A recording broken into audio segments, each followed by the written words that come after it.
بسم الله الرحمن الرحيم.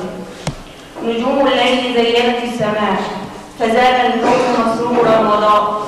نجوم الليل أنزلنا العذراء، هو نجم بين الشعراء تتفق عليه الآراء، يطل علينا بوسامته الشعرية، تراه العين فتخضع له كل الحواس، مع شاعر الابتسامة الباكية الشاعر محمد أبو طالب.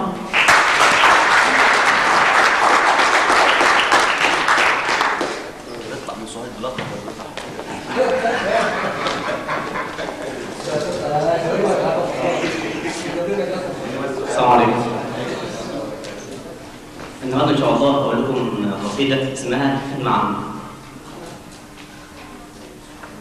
كنت عايش جوه بونجو وانت عايشه وسط لمه. كنت اعمى ما كنتش اعرف ان حضنك خدمه عامه، خدمه عامه ومجانيه. جاي تحب، جاي تعشق، جاي تقضي اي نزوه، جاي تعمل تمثيليه. الفيزيتا هي كنت فاكر ان حضنك جنه الخلد وعايشها. كانت الاشواق عتيه هي ومحدش حيشها. سبت اهلي وبحت ناسي، جيت اسيرك وانت كاسي، واللي عشقاني رمتها، اللي كانت شايله فوق راسها مداسي. في لحظه واحده رسمت بايديك النهايه. طب ليه حرام؟